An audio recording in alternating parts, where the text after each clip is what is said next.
Why did Paul write this? Well, to get a better understanding of what Paul is referring to, let's go ahead and read 2 Timothy chapter 2, verses 16 through 19.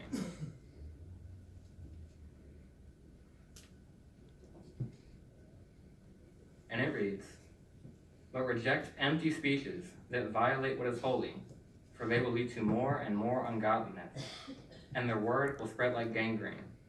Hymenaeus and Philetus are among them. These men have deviated from the truth, saying that the resurrection has already occurred, and they are subverting the faith of some. Despite that, the solid foundation of God remains standing, having this seal: Jehovah knows those who belong to him, and let everyone calling on the name of Jehovah renounce unrighteousness." Based on verses 17 and 18, apostasy had already taken root in the Christian congregation. Those men who supported their own doctrines had evidently convinced some others in the congregation of their false teachings. But Paul had something more that he noticed about the situation. When Paul first quotes, "Jehovah knows those who belong to him," Paul is quoting from the words of Moses in the book of Numbers. The account Paul quoted from is the account of the rebellion of Korah, Dathan, and Abiram. I invite you to open your Bibles there to the account in Numbers 16, verse 5.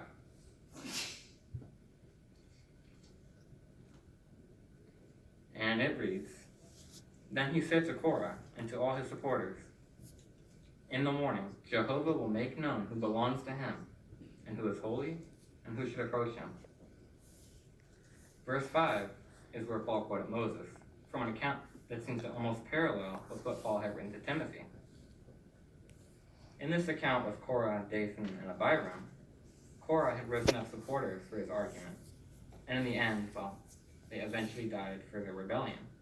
However, before this happened, it is important to take notice of what happens in verses 26 and 27 of Numbers chapter 16.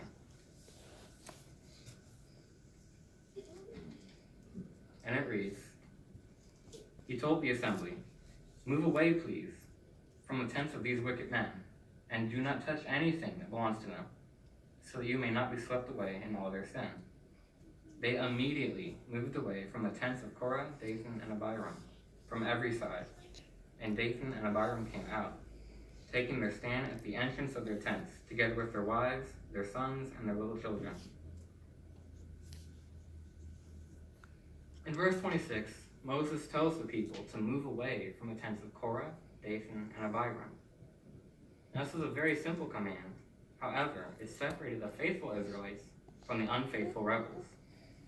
The simple action on part of the faithful preserved them alive. All they needed to do was to abandon or renounce the unrighteous. In Paul's day, it was a little different. Paul used the account in Numbers 16 to urge Timothy to abandon or renounce the unrighteous, unscriptural teachings of others.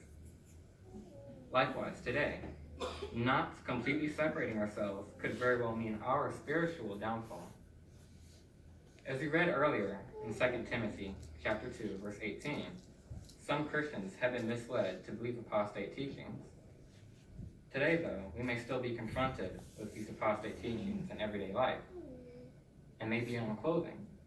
Perhaps you were considering something at a store, only to realize that on its back it has a cross. Or it may be in what we read. A book may seem nice and appealing until it begins to misquote the scriptures, warping them to apply to the author's viewpoint. It may even be online, on social media. Someone may post something that differs from what the Bible actually teaches. In any of these situations, we would do well to be like the faithful Israelites and immediately step away from, in our case, unrighteousness, whatever form it takes.